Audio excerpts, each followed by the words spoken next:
We're here in the astrological neighborhood. On a rainy day, we're going to do a quick live while I roll up. Probably going to do something like take a walk, even though it's raining and stuff, but that's not important. We're going to jump right in. As y'all come in, welcome. So we got the moon in Leo, sun in Taurus. And so I titled it wiser expressions of stability and the other word I use, wiser expressions of stability. There was another, wealth and stability. I was like, I completely forgot what I put. But for the most part, you know what I'm saying, when we talking about the reason I said wiser is because where should I start? Let me just get to the main point, right? So the reason it's wiser, of course, is because the moon currently in Leo is going to be squaring Jupiter and Taurus. Jupiter, the sun, Uranus, they having a party over in Taurus. Now, the thing about it is Jupiter has already been there for a while now. We should, at this point, have a lot more wisdom and clarity when it comes to what we value, right? And it's not to say you won't make mistakes, but the point of it is, for the most part, you understand the much broader grasp over what it is you value, also how to see it. Because when the sun came into the same space, it gave an extra layer of awareness. That's what the sun does. It illuminates. So wherever the sun travels, right, whatever house, the planets around it. This is why I say a lot of times, like, there's times in the year when the sun is behind things.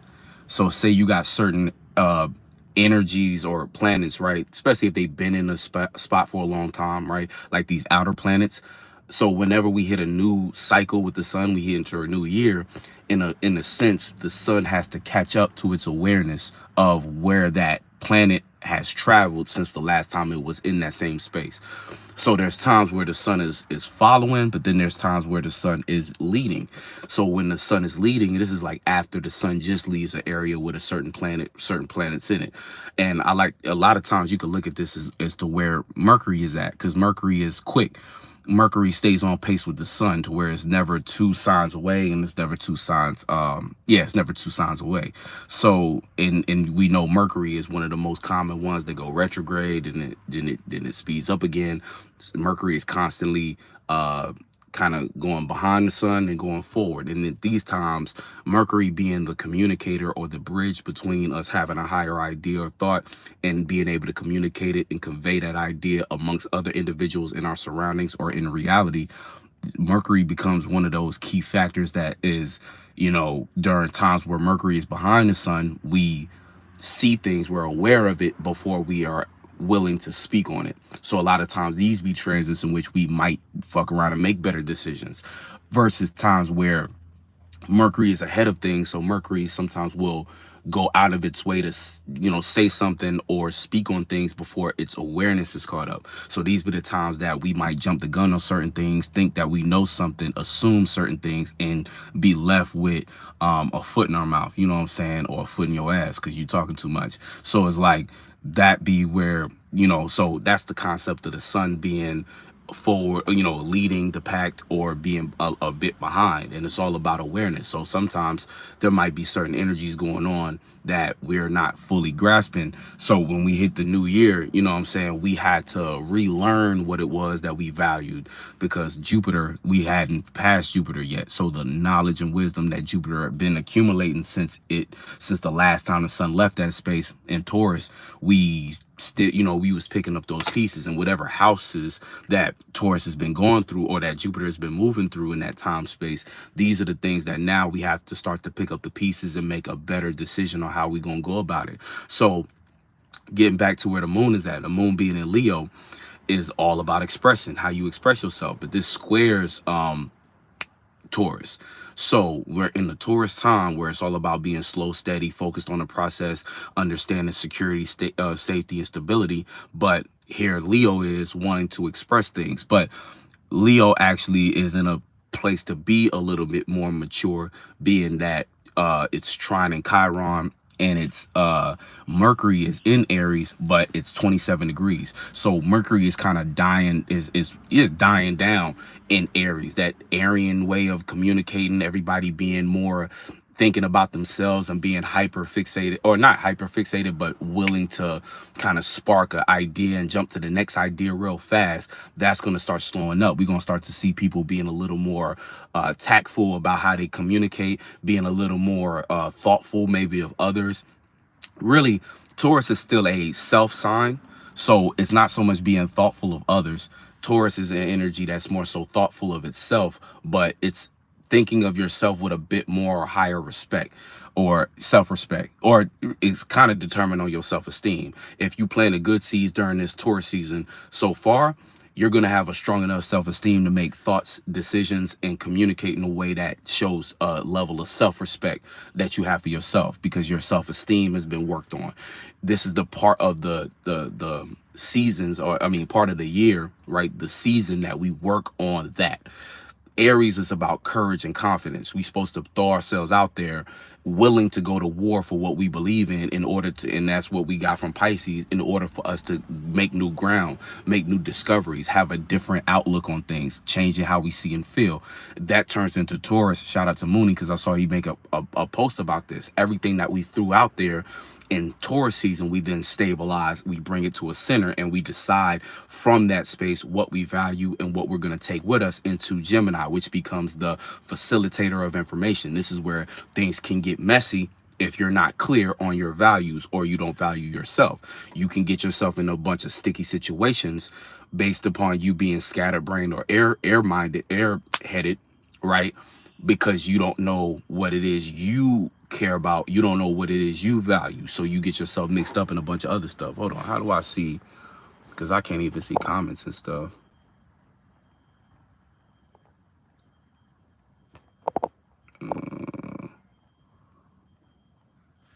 Yeah. Okay. Maybe there's no comments. But yeah. So, you know, you put yourself in that space. So it's like, boom.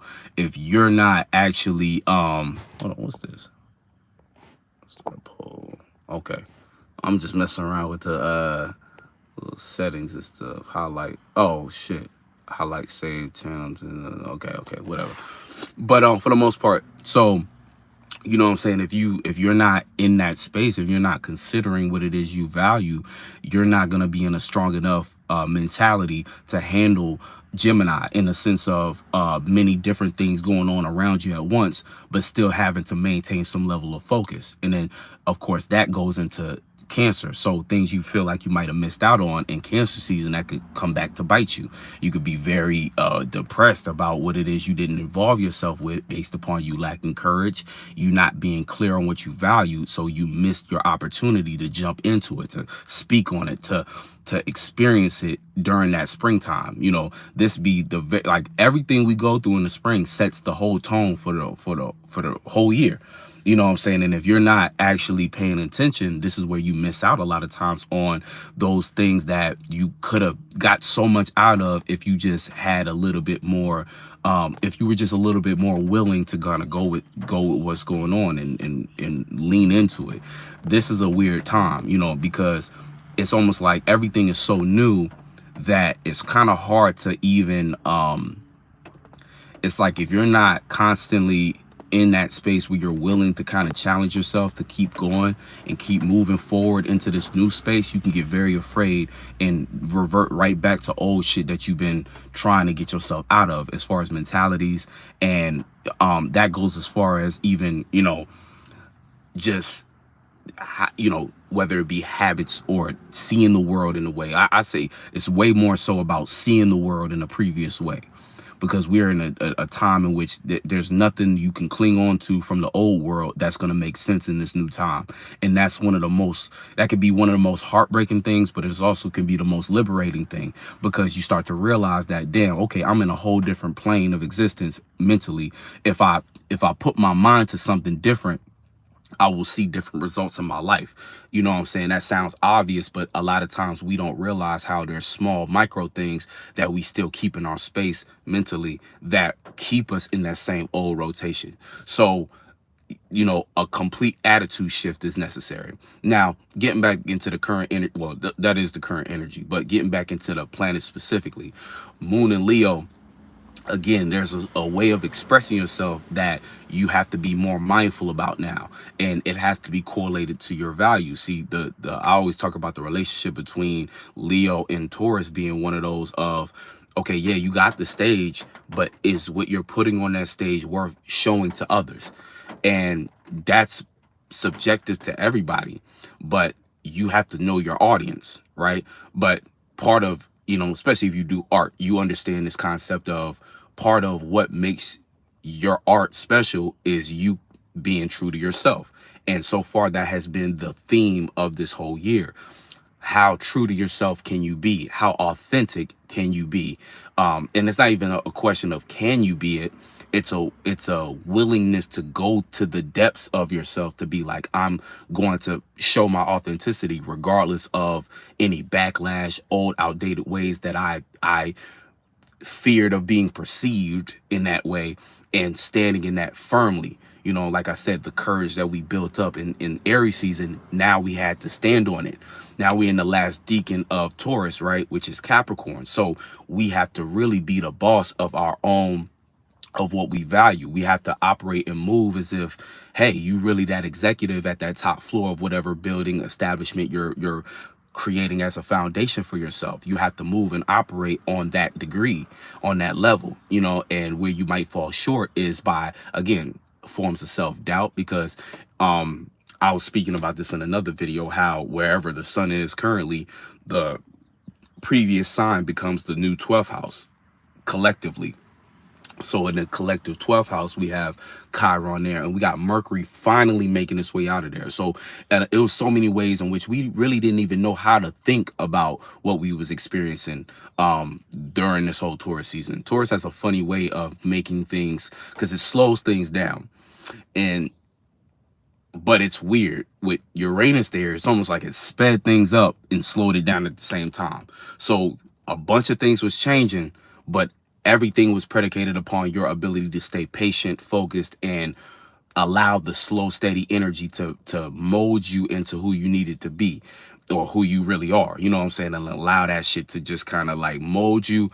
Again, there's a lot of things we're probably doing now that we don't want to continue doing by the time fall comes around. But by us being committed to that process, we will actually be in a space to operate differently come fall, versus the people who might have got too antsy and chose to do different things out of the spur of the moment, too much emotion, too much reaction, and they put themselves way behind the 8 ball, to the point where during the fall season, they're really going to fall. They're going to have to play catch up in ways that the people who stay focused and centered in on what it is that they know they have to commit to as a process, we going to be the ones who actually got the resources, I'll say, to make moves, operate in ways that we want to operate when that time comes, to be in a position. Because in the fall time is a terrible time to be at the mercy of others.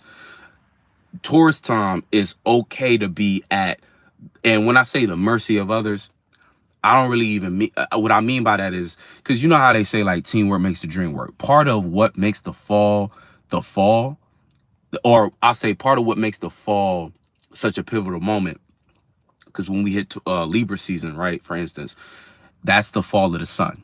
So you have to depend on others at that time. But if you did what you're supposed to do during the spring and summer, not only do the relationships that you've established are strong enough to support you, you also are in a position to offer something to create balance, versus somebody who is bullshitting all spring and summer. You get to the fall, you have nothing to offer. You literally have nothing to offer. You're at the mercy of anybody who can give you grace. You're literally going door to door begging, like, please, please let me in. It's cold. I didn't build a house. Please help me.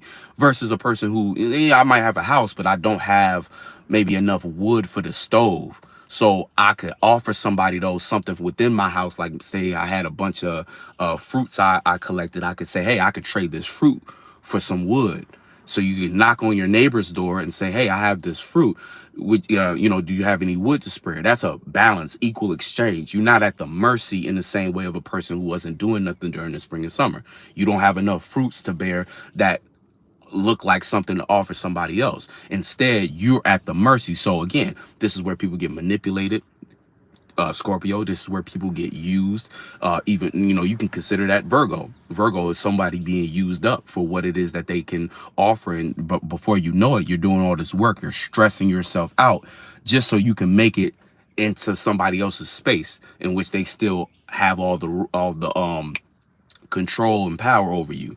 You know what I'm saying? So that's a very vulnerable space to be in during the fall, and people don't realize this. We play out miniature cycles of this every time, every year, you know, based upon what you chose to do or chose to not do during the spring and summer every year. You know what I'm saying? And again, smallest forms. This could be in forms of you needing a job. This could be in forms of you, again, cuffing season come around, but you didn't spend spring and summer building yourself up. Again, building yourself up is not just working out. It's mentally jumping into things you're interested in so that when you find a person, first of all, you'll be in the right space to find people who are compatible with you.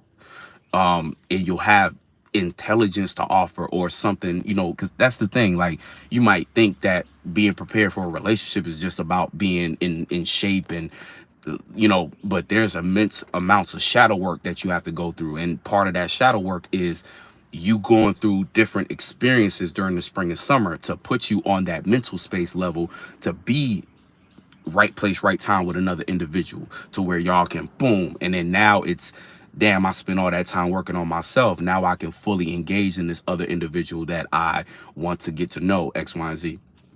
But boom, boom, boom, we're running it all the way back to right now. Moon and like I was saying about the moon and Leo. So the moon and Leo is squaring off with a bunch of energies, which makes the Leo energy this time around have the opportunity to be a lot more calculated in a positive way, even though it's going to create conflict, learning curves. You said moon and Cancer, I stay home all day. Tomorrow's my mom's birthday, and it's moon and Leo. Shout out to your moms, you know what I'm saying? Happy birthday to her, or happy star day, I should say. Yeah, moon and Cancer, man, real talk, bro. Like, I think I had to work, but I slept as soon as I got off work, bro. I was gone, KO'd until I woke up later that night. But yeah, moon and Cancer. And see, I'm glad you brought that up too, because I didn't make a video for moon and Cancer or moon and Gemini. I made one for moon and Gemini, but I didn't ended up not posting it because I didn't, it cut off before I could complete it.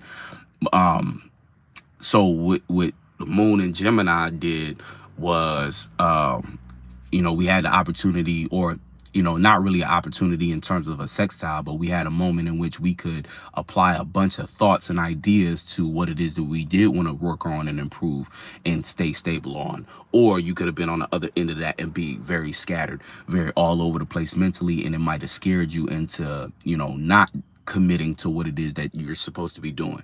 Hopefully you chose the higher route, you know what I'm saying, and it led you to the moon being in Cancer. You know what I'm saying? The moon in Cancer. Yeah, thank you, man. Appreciate you for even coming to the live. But the shout out Pedro. But for the moon in Cancer, so moon in Cancer is always an interesting time too, because Cancer is a cardinal water sign. So the energy when the moon was in Cancer could have been heavy, but the thing about it is, moon in Cancer, always the power of it is in your ability to change how you feel. So, and create comfort. Comfort is cardinal. To care about something is cardinal. It's a choice. So we have to, again, that was prime self-care energy, you know, sun and Taurus, moon in Cancer, sextile opportunity to really get your internal world together, you know, your comfort zone together, even if you're in a highly uncomfortable space, which likely you are, because that moon was also sextiling Uranus, which again, Uranus is meant to shake things up, meant to put you in different experiences, to change your mind, to make you quicker. Uranus in a lot of ways is a higher octave of Mercury. So whenever you're dealing with Uranus energies, just think of Mercury just a lot more chaotic. You know what I'm saying? Mercury is, I mean, Uranus is like the old uncle that's eccentric and, like, you know, the inventor, scientist uncle that, you know, you don't understand why he moves the way he moves, but the dude is a genius in his own unique way. But there's other aspects that Uranus don't know how to do well, like you know, be a family person maybe, or, you know, have a healthy relationship. And then, you know what I'm saying, Uranus is all over the place, highly intelligent, but might lack some of the things that ground it, right? So, you know, the whole Uranus and Taurus transit has been a process of you having to move with the changes and those things that make you unique, figuring out ways to ground those things. And those things can be converted into, if you want to take it to the material world, it can turn into ways to make money, you know, based upon you knowing, figuring out how to ground that unique idea or that uniqueness of yourself, that genuine. That's why I say individuality or authenticity, being genuine, being true to you, is one of the most powerful resources right now. That's what's going to get you rich, if anything, you know what I'm saying? And rich, again, goes further than material, but I know a lot of people on that material wave. So even if you are trying to think about what you can do, because that's what's on people's mind, especially right now, I always say Taurus season is scammer season. You said I'm homeless. Yo, man, shout out to you, man, because you gotta, you know, you gotta figure it out, man. You know, one of the thing about now, even it, you know, nowadays there's so many ways to make something shake. You know what I'm saying? There's so many ways to make something out of nothing. So if you find yourself in a space where you feel like you have nothing, then, you know, hey, you got to put your mind to it. You got to, first of all, recognize where you led things off to the wrong path. And then once you take accountability there, that's the starting steps of figuring out how to correct yourself. But getting back to what I was saying, like when it comes to when it does come to, damn, I kind of lost my train of thought, but I'm gonna go back to the moon and Cancer. So it's about changing how you feel, right? That's the key with Cancer, changing how you feel about something so that you can, the whole idea of it is changing your feelings so that you can have a new feeling to fixate on when the moon gets into Leo. That becomes a whole new way of expressing yourself that can turn into something of value that you could put on center stage, that could be boom, you know what I'm saying? Now all of a sudden you in a space where you can you know, what you express is more true to you. Because that's the thing, sometimes we be in certain feelings that make us a certain way. When you're in a mood, it's kind of like that commercial, that Snickers commercial, where it's like, you know, you're not you when you're hungry. You could change that with mood. You know what I'm saying? You're not you when you're moody. When you're moody, you're allowing an emotion to become you. You know what I'm saying? And you're embodying that emotion. So you walk around with that cloud over your head and you're not, but that's not you. You know what I'm saying? You're not really being yourself. You're not, that's not really, you're not always like that. Now, some people be in that space so long that they convince themselves that they are like that. And, you know, there's a such thing as people being certain, you know, people carrying certain temperaments. So, you know, that's an aspect to it. But part of it is, you know, sometimes people wear emotions. And so you have to understand, hey, there comes a time where you have to change clothes. You have to take that emotion off, whether through some form of a baptism of yourself or some form of putting yourself in a different space so that you can be in you, so you can create different opportunities for you. You can change up that rain cloud that's on you and you can turn it into a sunny day. You can clear it. More so about clearing it, not trying to replace it with a different emotion to carry around with you, but clear it so that you can be in a space of clairvoyance, so that you can be more true to you. Because any emotion that we wear on ourselves for too long, you got to look at them all as that's not really me. Even people who walk around trying to be a sunny day all the time, trying to be happy, trying to wear happiness and stuff like that. So they walking around trying to be overly happy all the time. You have to let that go too. There's times in which you have to be, everybody, we all got to be, we all have to know how to get to that neutral space. That sometimes, you know, you don't have to attach yourself to any type of emotion just to be you. You aren't any emotion. So any emotion you throwing on you is just you put on these layers of clothes. You know what I'm saying? That's how people end up lying to themselves. People be, you know, you see people like Robin Williams.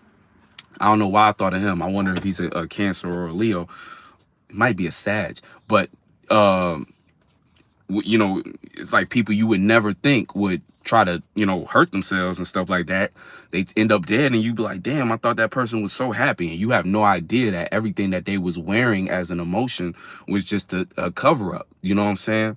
The most pure space you can be in is that equilibrium space where you can balance yourself out and you're not anything. You know what I'm saying? Um, and I'm not saying to numb yourself, because that's what people might try to do. And I feel like that might even be a thing where new age spirituality people might go that route to say, oh, well, we need to just be numb to everything. And that's because that's what the new age kind of feels like, trying to be numb and trying to, because sometimes that feels better than admitting that you're in a space. You know what I'm saying? So when I'm talking about being in a nothing equilibrium space, I'm not talking about trying to numb pain. Shout out Mooney, shout out Jay. You know what I'm saying? What's up, y'all? Soul fam. But I'm not talking about numbing yourself to what's really going on. If you're really experiencing sadness, embrace that sadness, but you're doing it with a purpose. You're doing it to learn more about the root of where that came from, because it didn't you didn't you're not that. So it came from somewhere. So again, what is it that's causing that? And again, a lot of times these things start off as, oh, well, this person did this to me. And then, but as you go a bit deeper, you realize this line of this line of reasoning leads you to what triggered it beyond that person. And that's when you're really getting to the root of healing, because you're starting to figure out what trauma linked that emotion to this experience. Where did that shit come from? Like, a lot of times it'd be a trauma that you went through that because again, you're not emotional about everything. Somebody could say something to you in a joking manner, right? Like, damn, man, your shoe's dirty. To an average person, so what? Yeah, oh man, yeah, I ain't get it to you. You know what I'm saying? I had these forever. There's some people, somebody could say something like that, and boom, in their heart of hearts, you know what I'm saying, they start to develop this deep sadness, and all of a sudden you like, what the fuck? You know, like, and I say you like, what the fuck, as the person observing this. But sometimes these people are masters of hiding these, like I said, layers on layers. A person be hurt by that, they throw a layer of happiness over it, they laugh, haha, they go home and they start to do it's like the movies where you see all the pictures of somebody in different locations on their wall, and you see the little tack marks with strings and stuff attached. They trying to demise, they trying to come up with your downfall, all because you said their shoes was dirty. They dead ass trying to kill you because you you said their shoes was dirty. But you don't realize, and this is part of, like, it's two ends of this. On one side, it's about having the empathy to understand where somebody might have, you know, again, you might have really affected somebody and hurt them. But then it's also the other person's responsibility to be aware of where their trauma done took something that was just a conversation and blew it into something that's out of proportion. But again, the person going through the trauma, it's not out of proportion for them. And everybody has a right to feel how they feel. It's just, you got to be mindful of that. You have to understand where your feeling is operating for you, when your feeling is taking you on a ride, where you are becoming a feeling. That is demonic. That's when you start to get into the wrong area of life. That's not no God space. That's not some shit that God can utilize. That's not something you even want to be as a spirit, because what you do is you confine yourself to that experience. You minimize your spirit by that. You know what I'm saying? That's like the equivalent of your spirit getting drunk. You know how alcohol is literal poison? You're poisoning your spirit by attaching it to an emotion and feeling that wasn't you to begin with. It's a foreign object you're trying to put into yourself. So it's a toxin. That's the definition of a toxin. He said, bro, I feel like I'm never accepted, I guess you meant to say, when talking about what's going bad in my life. I figure out it's better to fake and pretend things is all right. See, you know what I'm saying? Never protected. So I have to eat my truth and protect myself. Yo, like, on some real shit, as I feel you, because I used to think like this a little bit too, because it seems like that too, especially if you got like certain placements like Sag and stuff. People don't want to see you sad. People be like, you know, you come around with a certain energy, people be like, nah, go ahead, be happy again. But I'm gonna tell you on some real shit, that is see, when it comes to that, you have to realize that as a spirit, you have the right.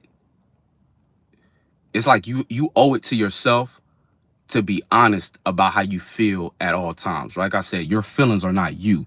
But see, when it comes to when you're open and honest about what's the bad things in your life, um, when you're honest about how you really feel, what you do is you create a stronger bond with the people who are meant to be around you. Because chances are you're around individuals who you don't need to be around at all anyway.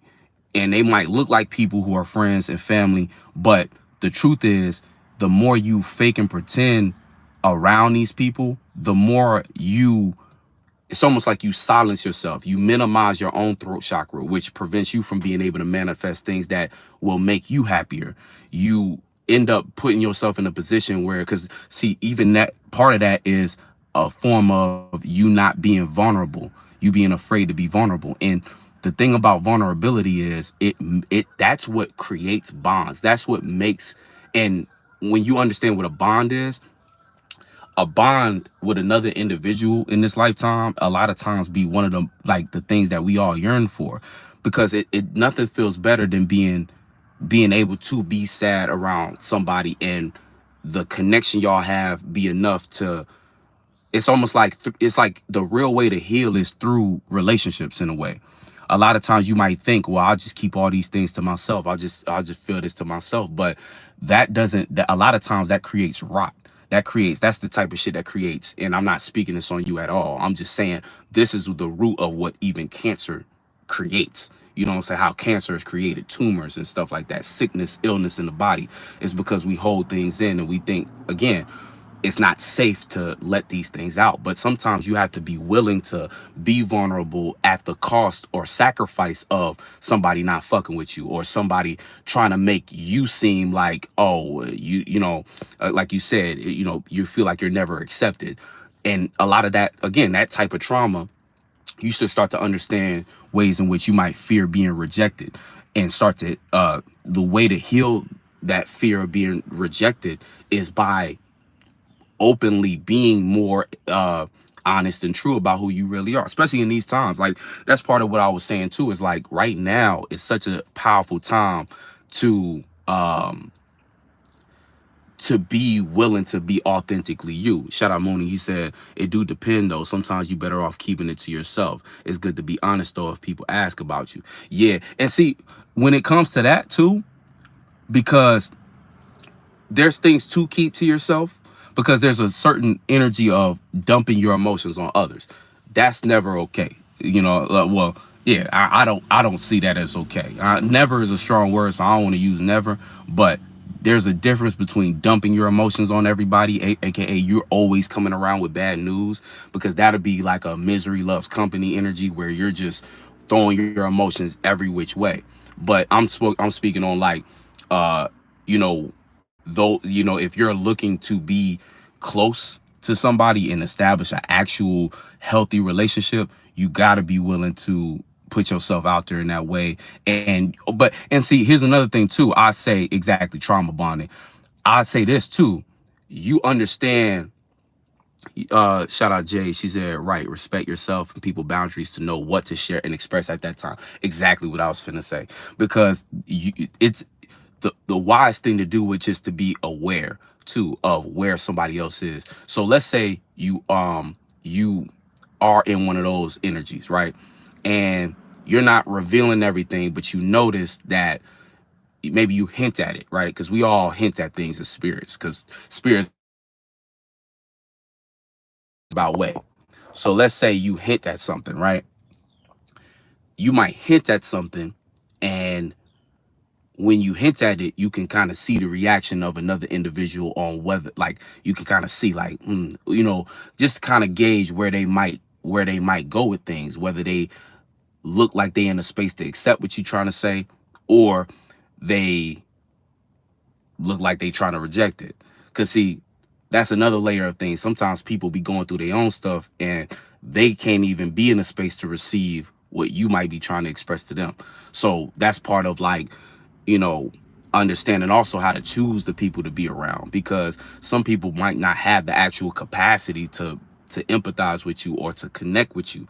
And that's just you having to have that discernment to know, okay, I might need to, if that part of yourself is important to you, like having somebody close enough to express those things, then part of it needs to be you discerning how much time to spend with a certain person versus opening up to new connections that can actually have that. But when you start those new connections, you know, you should start it off the basis of being as honest as possible, being as open as you want that a relationship to go. Again, you don't have to be foolish about it and just open up and let everybody in. But it's a, you know what I'm saying, it's a dance, man, because especially in today's time, you never fucking know, man. But no problem, bro. Like, honestly, this is on this life shit, everybody learning, man. We all got different experiences that make certain things more true and certain things less true.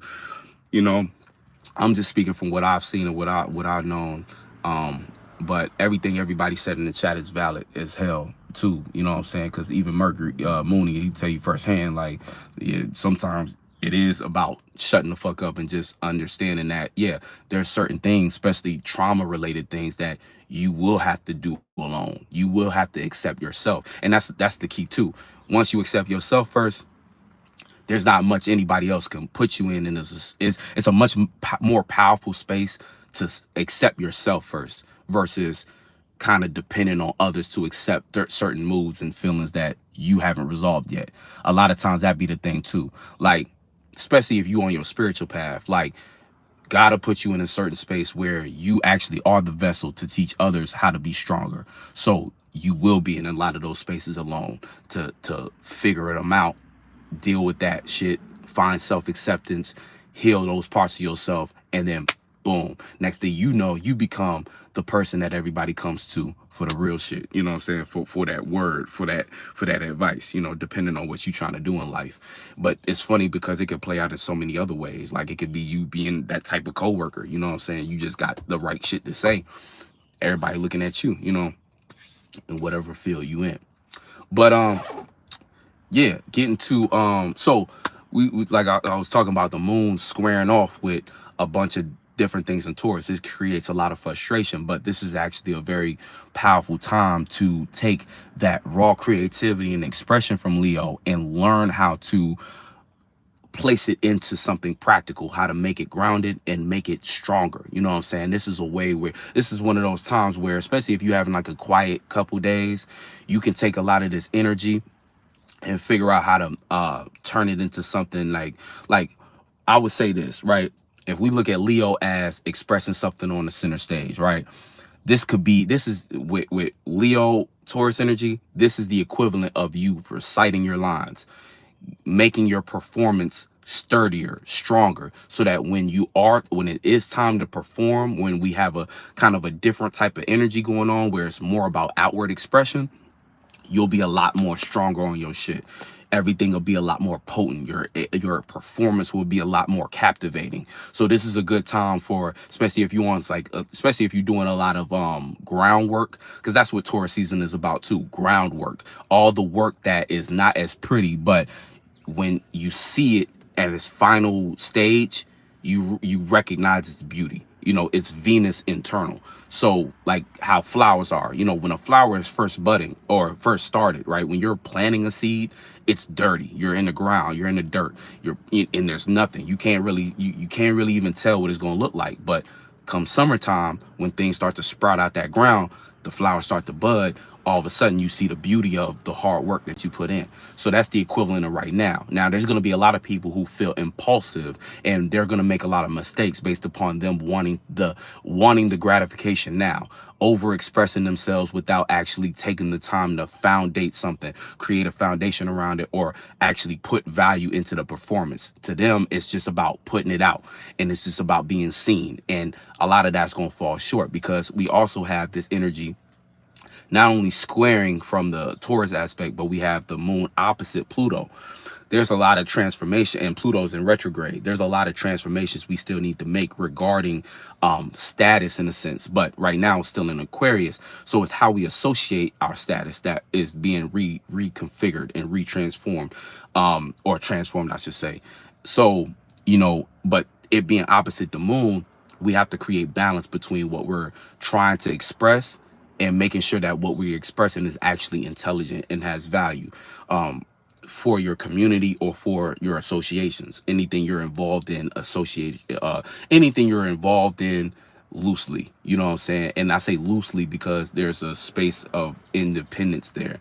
Like a more tight-knit relationship would be like the one-on-one Libra, or Gemini is more so not as tight-knit but a lot more friendly.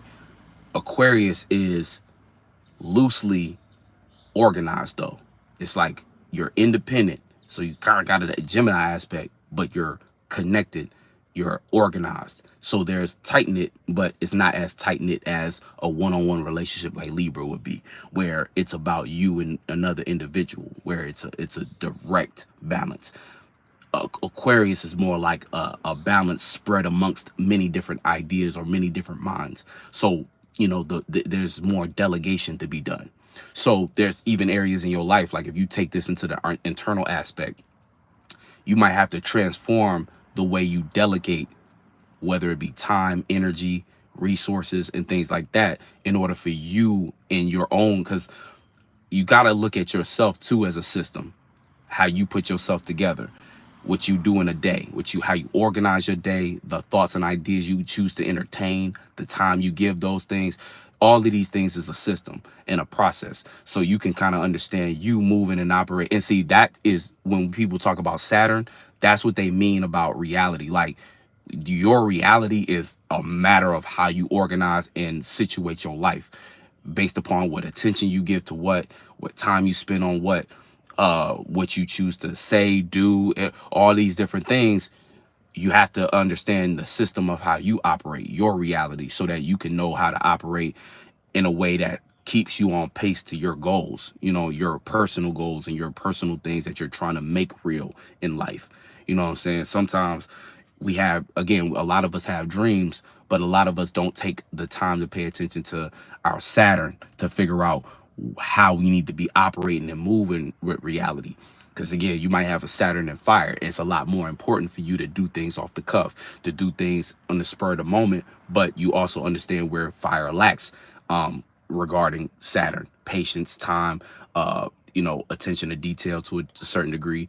And then, you know, you might have to balance those things in order to stay on pace with your goals. Because it's like you have a Saturn, then there's the Saturn that we experience collectively, but then there's principles of Saturn that exist in trying to do Saturn-like things in the world. So it's like, you know what I'm saying, everything is weird how things be threefold, because it'd be like, damn, if you not participating with your own personal Saturn, you're gonna be depressed, because how you see reality, you're not gonna be knowing how to piece your life together. If you're not understanding where Saturn is collectively, like transit wise, you're not going to understand how the world is making sense out of things. If you lack understanding of Saturn principle and things you're trying to do in the world, you're not going to know how to apply either one to actually make it to your goals. For instance, we have Saturn in Pisces. You might be a Saturn in Aries. So for you, you have to look at it like, it almost feels like the world is too slow. You know what I'm saying? I feel like a lot of Saturn and Aries, especially now with Saturn being in Pisces, so Saturn technically being in your 12th house in a sense, it's almost like, and I know not everybody 12th house, but it's like, it's going to feel like, man, I wish the world could just catch up. But again, understanding your Saturn, you know that you have to be the leader in that space. So there's a lot of things that Saturn and Aries individuals have to be the example of, which could be very difficult. But again, how do you, and applying Saturn principles would look like that Saturn and Aries, understanding that, okay, Saturn look like high key falls in my sign. So there's things and principles of anything I'm trying to build that I know I have to work on in order to make where I lack make sense. AKA, if I'm going to be the example of something, I need to also learn how to stay disciplined on it, stay consistent with it long enough for it to develop into something real, for these things to bring themselves into reality. I have to also understand that Saturn itself is in Pisces. So I have to build and operate based upon my dreams, making sure that my imaginations are things that encourage me to keep going rather than take my spark away, discourage me, self-doubt, shit like that. And I need to understand my emotional state and maybe I can still stay one step ahead, but I need to understand how what I'm building can work in terms of the collective as well. Shout out to Ton of Vision, man. What up, Zay? And Jay say you got Saturn and Taurus. Hey, Saturn and Taurus. Okay, bam, damn, that's crazy. Saturn and Taurus. Yeah, that's that Earth aspect. So you already kind of understand Saturn principles off that rip. You know, it's off rip, and you kind of the next generation after the whole Saturn and Aries people go through it. Right now, it's Saturn and Pisces. I'm going through it right now, so I'm trying to figure out how to build what I need to build in order to keep moving. You know what I'm saying? But when y'all going through y'all Saturn return, y'all be on that shit. What up, dog? What up, Anu? Peace. You know what I'm saying? Peace on to you too, brother. You know what I'm saying? But yeah, shout out to Zay said third. C said Saturn and Cap, midheaven Cancer, Saturn and Cap. Yep, Saturn and Capricorn. So Saturn likes to be in Capricorn. So you know, that's already something off the rip. And it's creating a little sextile right now. Same thing with Jay, your Saturn. See, when you got Saturn right now as a sextile, my bad. No, yeah, I'm right. Saturn's in Pisces, so it is sextile between those two. You know, that sextile, that opportunity. Hold on. Zay said, for us, Jay, it's like us needing to keep the slate clean and pure, not force square into a round hole. Right. I was just about to say, y'all making a sextile where there's a lot of opportunities for y'all to clean up a lot of the things going on right now. There's a lot of ideas that's being put into play, all this imagination and stuff like that, but people could lose the plot. Y'all here to kind of, you know, and especially after Saturn and Aries. Saturn and Aries about to come in and fuck shit up in a good way. Well, good and, you know, no good or bad, but Saturn and Aries for sure gonna kind of mix things up because it's gonna be a lot of completely new ways to go about things. You know what I'm saying? Okay. Oh, you say you a Saturn and Gemini, Aquarius Sun. Okay, cool. A lot of air. Saturn and Gemini. Damn. Okay. It said Empress 888. You said I'm a Pisces and Saturn right now. Yep. Pisces. Yep. Saturn, Jupiter. You got Saturn and Jupiter in Capricorn in your 8th house. Yep. So a lot of internal building. I feel that. Same on this Saturn Taurus. Yeah. I feel that, bro. That's crazy, bro.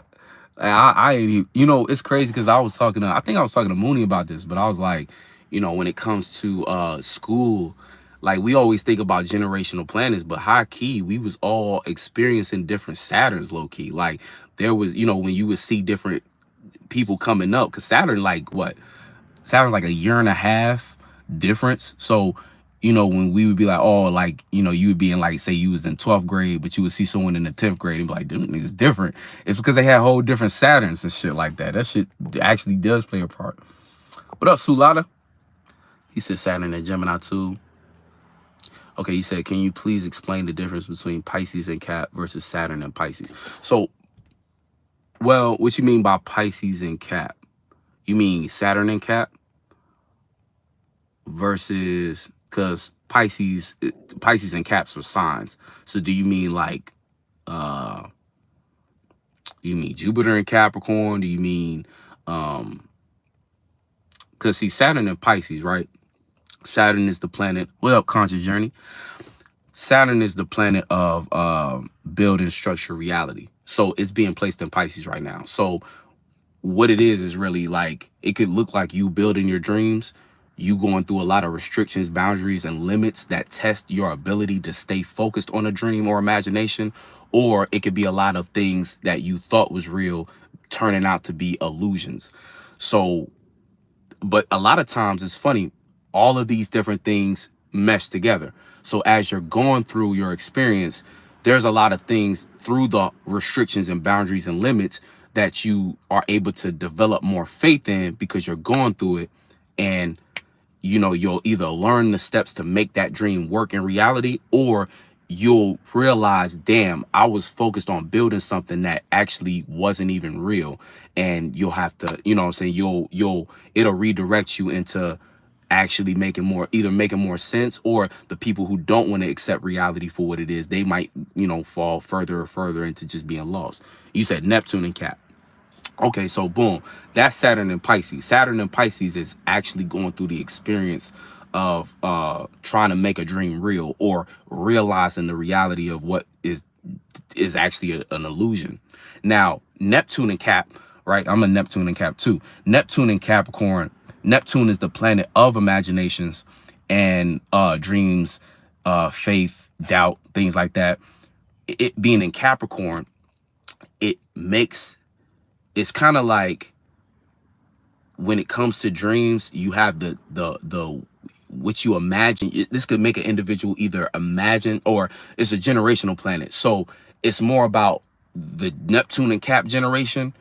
We saw a lot of things as dreams that we wanted to either embody as real, or it was a lot of us having a very unrealistic idea of what reality actually is, or what, how to make, because it made us all want to make sense out of our dreams.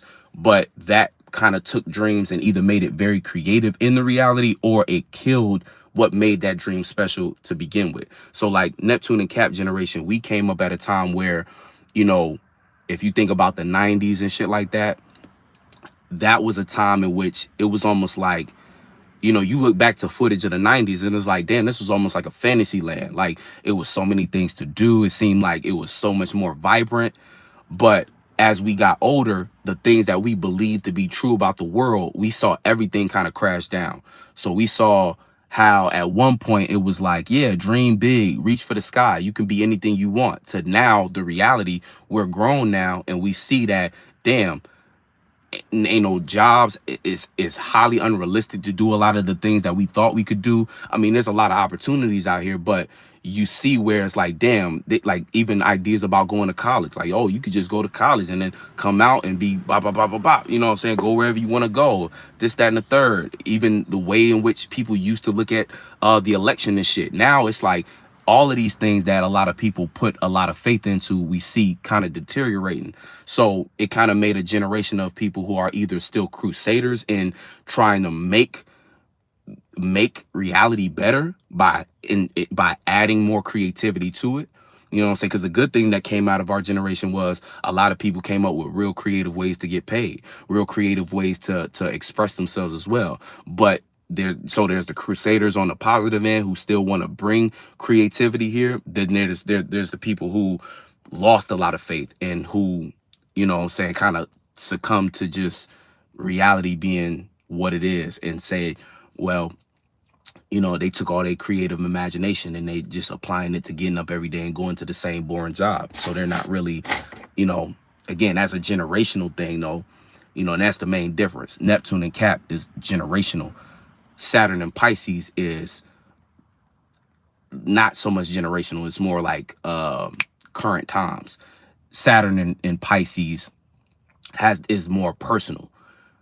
Neptune and Cap is more generational. So Neptune and Cap is like this creates generational missions. This creates you kind of being a vessel to either do Neptune like things with Capricorn, aka take dreams and make them more realistic. So like even a lot of the people with Neptune and Cap are finding themselves in positions to be able to employ those who come up after them, who have a lot of creative ideas, for them to still facilitate creativity in the world. But then there's the Neptune and generation people who was, again, it's all an illusion, right? So again, there's people who had their dreams completely crushed, who don't believe that their imaginations are as valid as other people. So they become the vessels who kind of, the generation that, or the part of the generation that kind of talks about the other side of it, where they'll probably tell their kids, fuck all that dream shit, get a job first, and then try to make something real with that job stability, and so that you can kind of build on that and make something work. You know what I'm saying? It's kind of like that, two sides of it. Versus Saturn and Pisces, this is the current way to go about reality, is a way of, tapping into your dreams, imaginations, or you coming to grips on a personal level of what's real and what's not. This is real, this is not. Kind of going back and forth until you either break through and create a new grounding That's what Saturn does. Saturn brings a bunch of roadblocks, but as you knock those rocks down, they become the new platform that you can start to build on or step on to make progress. So either you're making new ground, or you're having to backtrack and correct yourself on things that you invested your time into that you realized was an illusion. I know that was a long ass answer, but that's what we here for.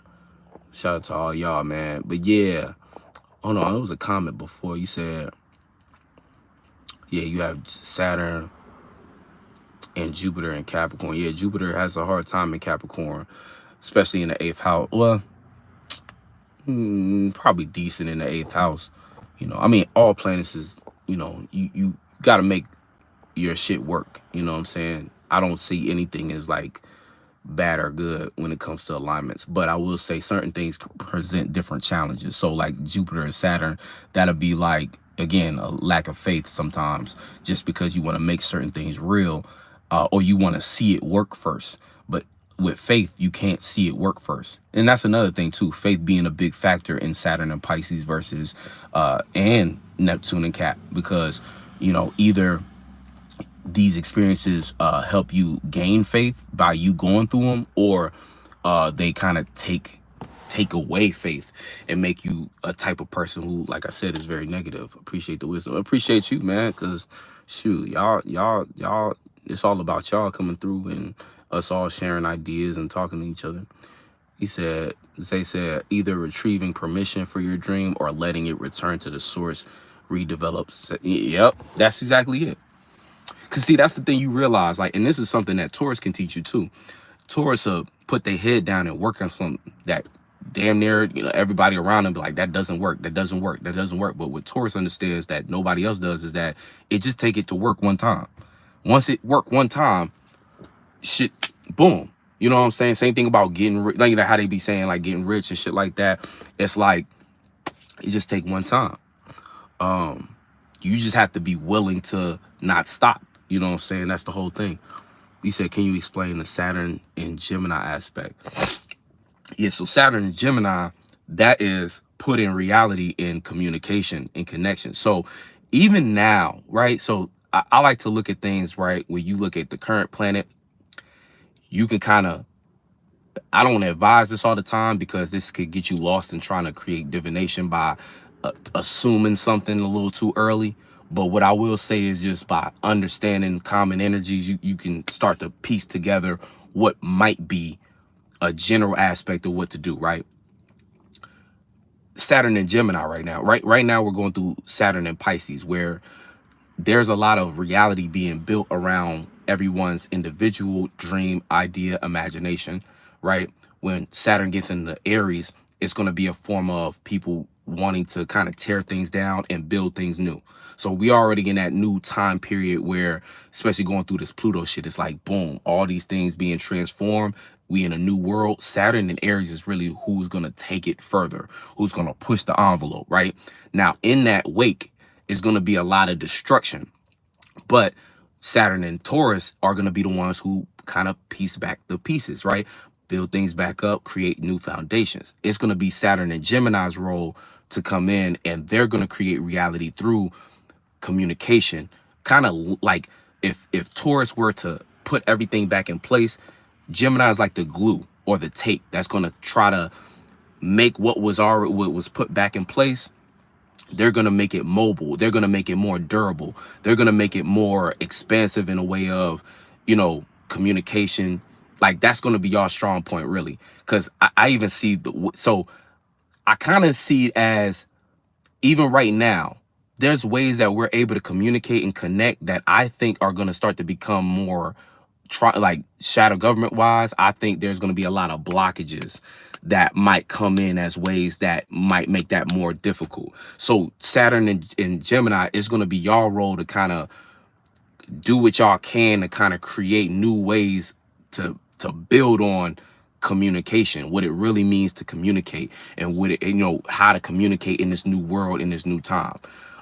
Saturn and Gemini in general is you know, the way you go about reality is through connection, is through communication. So it's highly important for y'all to get out there and make those connections. But it's also a lot of restrictions. So you might have a hard time communicating at times, or you might find that other people's mentalities prevent you from having the kind of conversations that y'all need to have. So part of your life is kind of knocking down that door of, how do I have the conversations I need to have? So whether that be a self-confidence thing, or that be a thing about other people you're around and having to get through to them about what it is you trying to talk about, so that you can create a new reality. You know what I'm saying? That's what I would say. The Saturn and Gemini aspect. You said, and again, right now you're learning a lot though.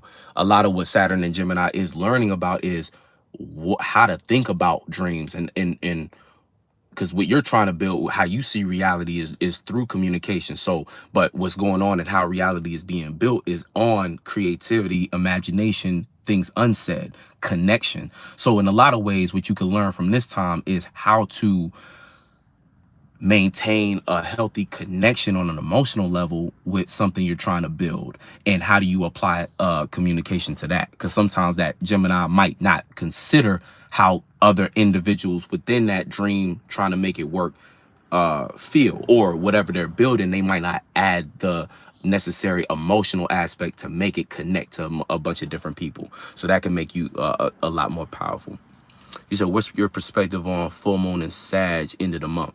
So yeah, so full moon and Sag is going to be you satisfied with wisdom, knowledge, what you've learned during this time, during Taurus time. So your value, your self-value, your self-esteem, that's what's being developed during this Taurus season. So we had the new moon in Taurus bringing us into this full moon in Gemini. It's like we had a bunch of new ideas about what we value and how to build a foundation.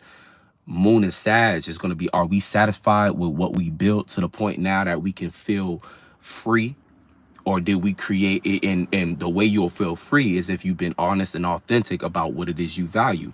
If you aren't free, if you feel like you lack freedom, or you not satisfied with your ability to travel and mentally or physically, or it's going to put you in a space where you're going to feel caged in based upon you not expressing yourself, you not opening your throat chakra, you not being real about what it is that you're trying to, that you value. So you're going to be put in a box in ways that make it very hard for you to make moves. And you're going to have to either, you're going to have to suffer with, damn, I knew better, I should have did better. Or it's going to be, on a positive end, though, if you are satisfied, this is going to be new ways to expand. You're going to feel satisfied with your ability to expand because you build a steady, sturdy foundation. If you don't feel satisfied, it's going to feel like, damn, I still got to go back. I still got to add this to the foundation. I still got to do this. I didn't do everything I needed for my foundation. So you know what I'm saying? You get that kind of vibe. That's what we're going to be kind of experiencing during the full moon. You said, Empress said, I present challenges, but you got to be strong enough to go through. That's what Aries come. Right. That's what Aries is here for, to knock that shit down, not even care about it. He said, I have a lot of faith in the divine. His work closely with me. That's good. That's good. Especially as a Jupiter in Cap. Because sometimes that'd be hard for those energies. He said, use divination to help you predict future events. That's it. It's all about choice and decisions, and it's on you to make the right ones in alignment. Right, exactly. As long as you don't attach emotionally to any outcome too. You know what I'm saying? That be getting people fucked up, being too attached. He said, real shit on Saturn, Aries, Saturn, and Aqua energies with the proper Cancer heart energy are gonna use that yod to represent the face of change. Exactly. You know what I'm saying? I got Taurus in my 12th house. Real shit. It's crazy how I'm thinking low key. Okay, yeah, real talk. Cause your moon in Cancer. And see, that's just a trine with the current Saturn. You know what I'm saying? So you really get it. And he said, Gemini, Sun, Sag, Moon. How clear is the air you breathe? And are you willing to move your foundation out that cloud? Real shit. He said, Aqua, Leo here. That's what's up. Hold on, I just got a text. Okay, cool. But yeah, real shit. Yeah, no, thank y'all, because y'all inspired me to even go those directions and routes and stuff like that. So I thank y'all, like, real shit. But yeah, I honestly, with when it comes to the full moon, full moon and shit, like that's gonna be the real test on whether or not you did what you're supposed to do with this foundation. Like, because like I said, the sun is in his last decan of Capricorn.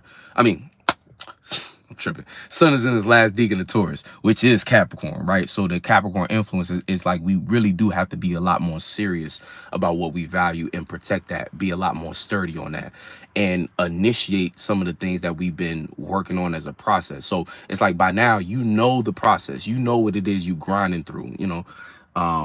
You have to keep consistent with that long enough to actually make something shake. But the whole idea is you're working and grinding during this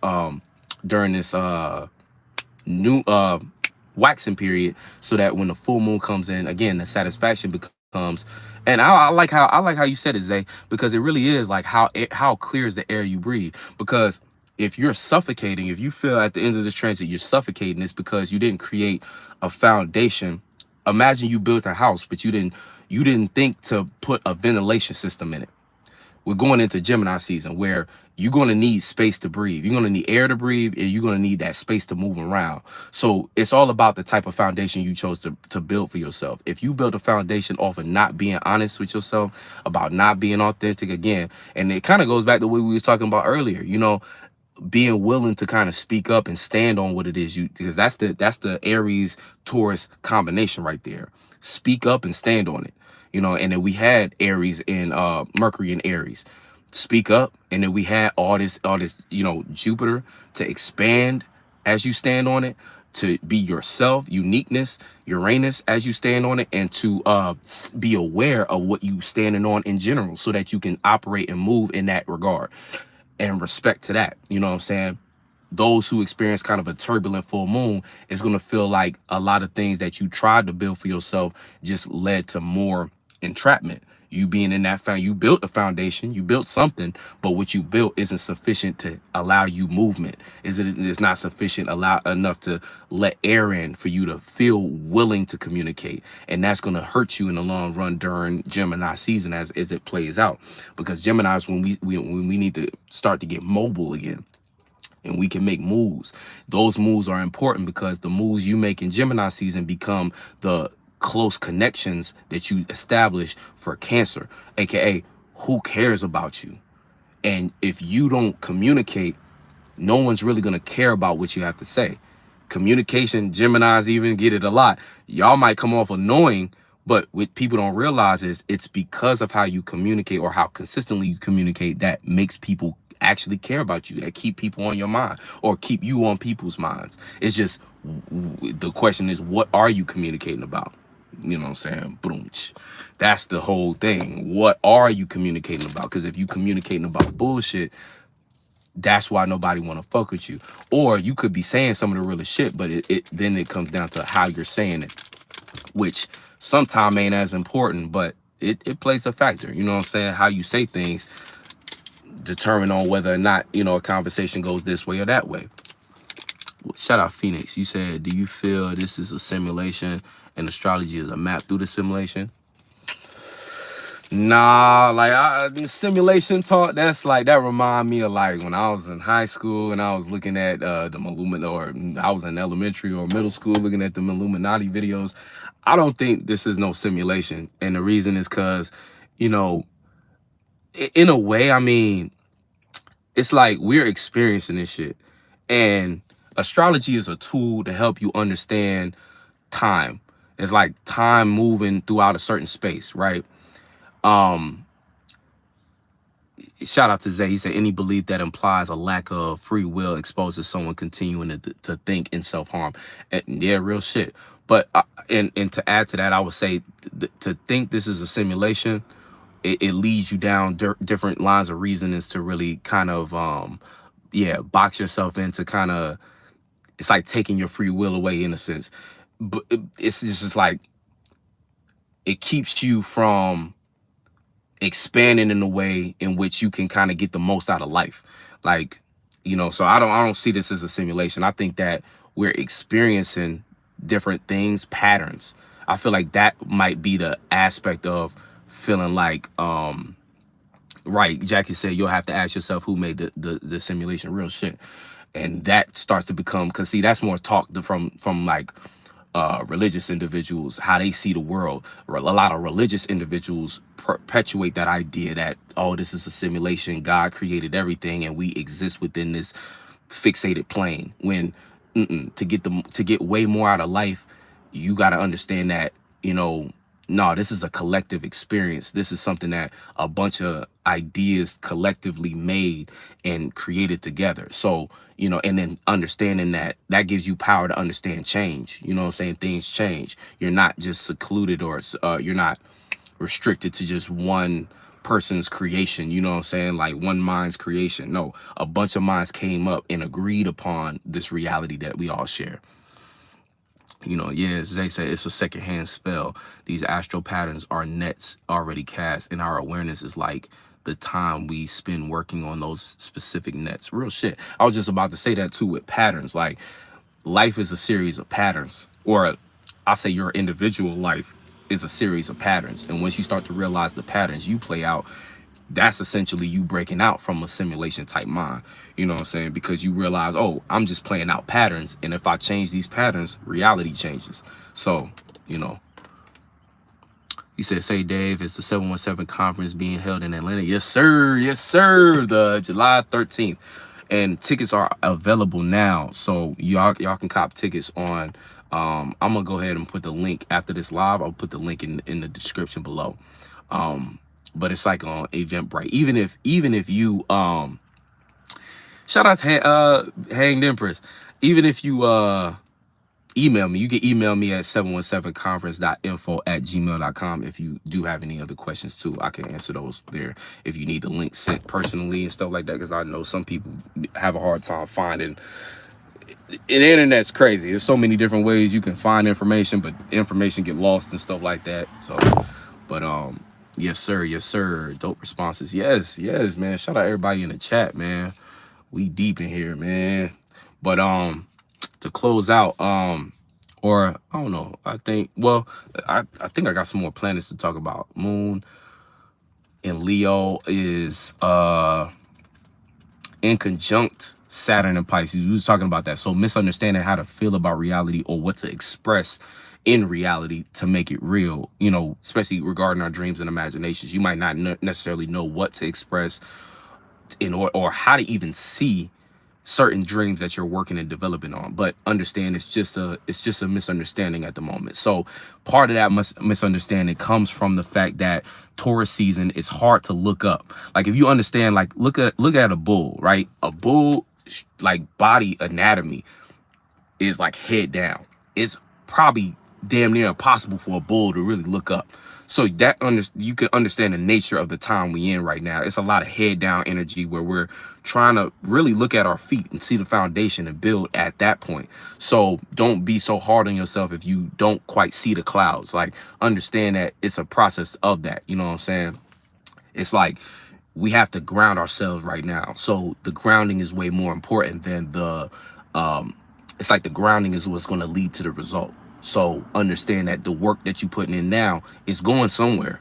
Even if it don't end up looking like that imagination that you had originally, it's going somewhere. So even with whatever result you get from the end of it, it's going to be able to be transformed into something valuable, as long as you're placing the right focus in the right areas, aka you're getting up and going to work to get the check to put into your creative endeavors. You're working out to get the endurance to keep on, whatever you're trying to do, X, Y, and Z. Say you're on a diet, you're taking the time to monitor what you're eating in order to get the results internally that you're looking for. Like, everything right now is head down kind of energy, and being willing to kind of be cool with that. So that's where Leo has a hard time in general, because Leo wants to see it all. Leo wants to see it going somewhere before it to give it validation. That's the thing about Leo. Like, all the fixed energies have a thing with patience and time. Part of Leo's thing is like wanting to see it already. You know what I'm saying? They'll be working on something, but they want to see it going somewhere. If a Leo can't see it going somewhere, they might start to feel like what they're investing their time or energy and attention to isn't isn't worth it, or isn't it's not giving them the validation that they crave sometimes. But let's see, moon in conjunct, so we had Saturn there. We also got moon in conjunct Neptune. So misunderstanding dreams again. And right now our dreams have to be more so rooted in reality. We got to understand that, hey, it's the grind mode right now. um let's see, Aries, moon trine and kind of talked about this already, moon trine and Chiron, and gotta have that faith. Yeah, real shit. um and that's a square too with Leo currently, you know, learning how to see faith, learning how to see faith in the work, learning how to see faith in the dirt, you know what I'm saying? um and not just he said, Hain Empress, he said, we planted our seeds with big dreams. Now it's time to put in the love and work. Nurture doesn't give us instant gratification. Real shit. Nurturing, you know, even like nurturing is, whew, to nurture something, man, like, as especially as a man, like understanding like that aspect, because like that's a very feminine principle. I mean, men need to know how to do that, but it's a very feminine principle, and you learn a lot just observing, you know, that shit at play. But it takes a lot to nurture something, and that's part of what we learning too. That's part of that, you know, especially like that energy we just left, that moon in Cancer, sun in Taurus energy. It's a very, you know, hands-on process. It's like, you know, you're constantly molding something, but you're doing it with patience. You're doing it with, you know what I'm saying, your heart. Crazy. But what else? Moon in Leo. Yeah, trining Chiron, so mistakes, you know, opportunity or the gift to make mistakes, or the gift to see mistakes that you previously made and how to correct those things. Again, what you might impulsively want to do with the moon in Leo is just shout from the rooftops, express this, blow this up, blow that out.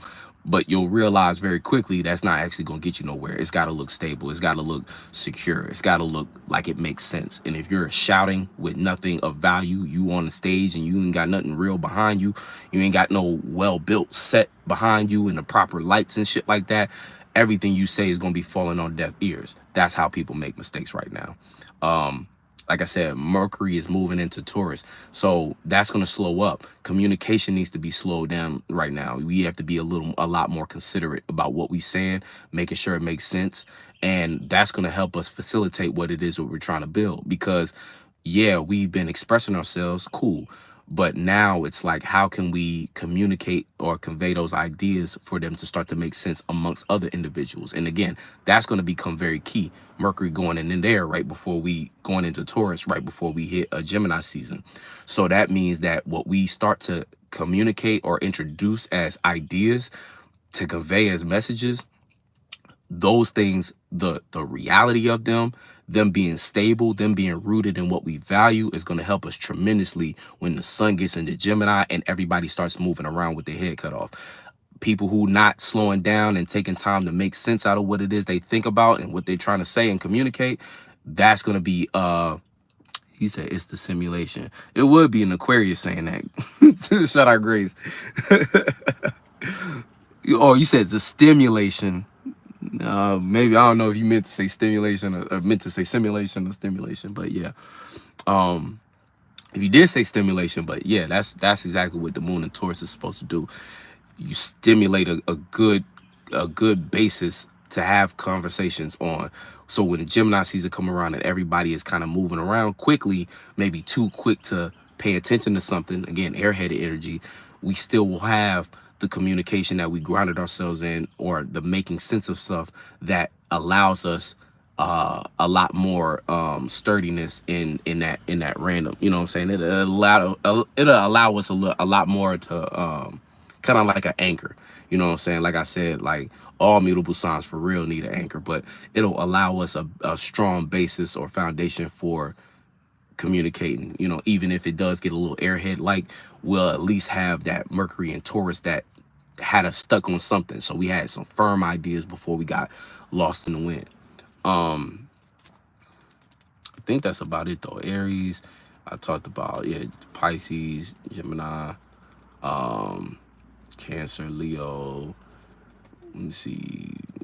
nothing's in Virgo, or we got some asteroids and stuff like that. But I don't want to speak out my ass on. I think Lilith is dancing between Virgo, Libra, something like that. But all that that's speaking to is just not being afraid or embarrassed about what we're building and working on. We trying to get better. So allow yourself the grace to get better. You know what I'm saying? It take time, it take effort. Same thing with relating. Don't shy away from establishing new relationships by means of communicating or initiating new ideas. Right now the world is an open canvas for new ideas, and there's I mean, people are literally foaming at the mouth for a new idea, something new that they can invest their time, energy, and belief into. So you could be the representation of something that the world actually needs, based upon you being true to you and speaking on what it is you here to speak on. God needs you to speak up, so you got to do your part. Yeah, Libra, Scorpio, nothing in Scorpio, nothing in Sag, nothing in Cap. Of course, that Pluto energy, we talked about that already.